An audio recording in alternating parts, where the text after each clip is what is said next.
The Georgia Bulldogs rank dead last in this key category, and that's a good thing. There's a quiet dividing line running through the 2026 college football season, and it doesn't have anything to do with recruiting rankings or preseason polls. It's age. This week, I came across a fascinating article put together by the good folks over at RotoWire.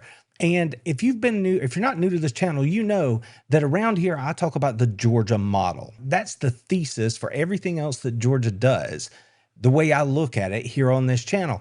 And what I want to talk to you about today is the Georgia thesis laid out, proven, because I've got the receipts. Essentially, the article over at RotoWire is laying out who is the oldest and who is the youngest teams in college football this year, 1 to 138. And our Georgia Bulldogs check in at number 138. Georgia fields the youngest roster of any other team in college football here in 2026 with an average age of 19.81 years. Now, again, that's dead last in the FBS, ranking at number 138.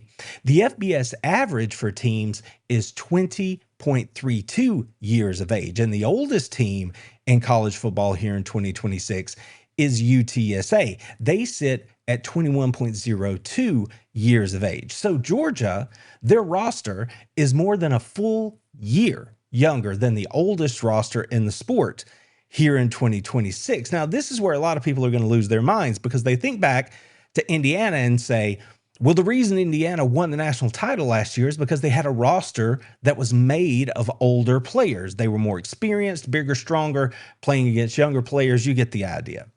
Well, I have argued all along that I think the Georgia model is different and is not, I'm not saying that it's the only way to do it because clearly Indiana has done it a different way, but I'm saying that it is a way that can also win. Now, again, this is where people might push back a little bit and say, well, it hasn't won for Georgia recently. Let me continue and maybe all this will come together for you. Within the SEC, Georgia at 19.81 years of age, they are the youngest in the conference, right? Texas is close to them. Tennessee is close to them, but Arkansas is on the other end of the spectrum at 20.5 years of age. If we take a look at it, the youngest teams in college football look like this: Georgia, then you have UConn, NIU, Texas, Buffalo, Kent State, Southern California, and the Raging Cajuns. Army checks in at 9, tied with Tennessee, and then Ohio State checks in at number 11. Now, you can see in that top group right there that there are a couple of things happening, but the thing I want you to pay attention to is that among the Power 4 teams, the teams that have tremendous track records of evaluating, signing blue chip high school prospects to their program, they are among the youngest teams in college football. So why is that? Well, the SEC as a whole is among the youngest Power 4 leagues at 20.17 years of age. It's being dragged down by Georgia, Texas, and Tennessee because those schools are reloading with elite recruits, blue chip players, those young high school guys that they're bringing in to build their foundation on. Now, this is not just numbers that I'm pulling out of thin air. These numbers that RotoWire used were pulled together because they were using the model. Age was modeled from each player's eligibility class on a redshirt aware scale using real ages where published and sourced from On3, ESPN, CBS Sports, Yahoo Sports, and official rosters from the schools. So this is not just something someone's taking a guess at. We have solid information to work from here. Wait, why isn't this bad for Georgia? Why is it a good thing that they are the youngest team in college football here in 2026? Well, the surface level read is going to be that Georgia's young, therefore they are inexperienced, and that should be a real concern. But again, if you watch this channel, you might see it differently. Here's why. I have continually said that Georgia's edge heading into 2026 is the fact that they are going to have experienced depth. Now you're asking, how can that be if they're so young? Well, the apparent contradiction is the tension of this whole discussion, but the data that we're going to get into here resolves it in Georgia's favor. What do I mean? Young at Georgia does not equal inexperienced. That is the Georgia model. Here's how it pays off. The youngest rosters read like a list of recruiting powers, right? Georgia, Texas, USC, Tennessee, Ohio State. They all rank among the dozen youngest teams in the country. When a program reloads with blue chip high school talent every cycle, its average age is clearly going to stay low, even as it competes for championships. The Georgia model mechanics, they produce this number: high school recruiting as the foundation, not the portal. If you're good enough, you're old enough to play. Blue chips play early, so game reps accumulate at ages 17, 18, 19, 20, as opposed to 22. 3 and out into the NFL.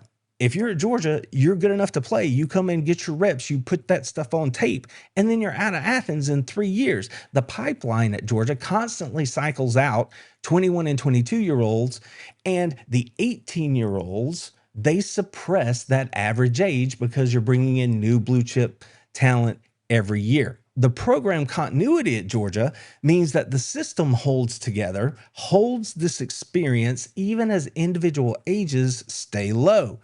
A Georgia sophomore very easily could have more meaningful reps than most programs' redshirt seniors. So the experienced depth and the youngest roster describe the same machine, just simply from two different angles. Experience measured in reps and development inside a stable system, not in birthdays. Who's on the other end of the spectrum? If that's Georgia, where is everybody else? Well, of the 10 oldest rosters in the country, only one, Oklahoma State, comes from a Power 4 conference.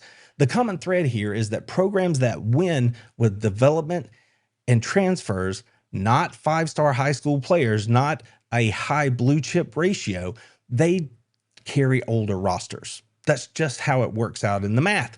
Group of 5 teams, they win with transfers and fifth-year veterans.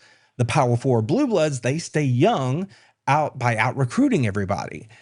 2 blueprints.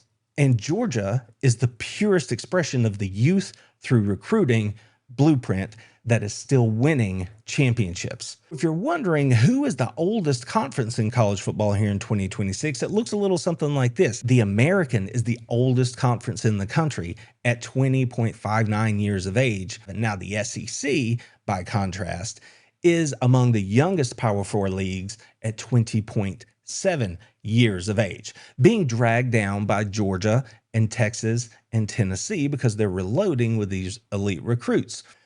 The sustainability here is, as an old roster, it kind of looks like a one-year rental, whereas a young blue chip roster is a renewable resource. And Georgia isn't just young in 2026, it's structurally young every year by design in this new era of college football that we're in. Now, here's something to keep in mind too in this discussion.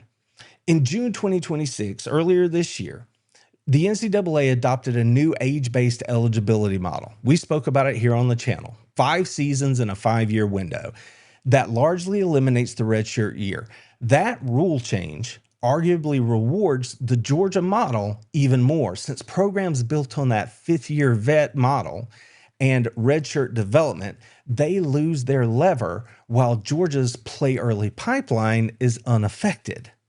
And that's a real distinguishing point, in my opinion. Being the youngest team in America isn't a rebuild indicator. At Georgia, it's the output of a factory running at full capacity. The rest of the sport gets old trying to catch up. Athens just reloads. Go Dogs! Told them, how about them fucking dogs? That's what I told them.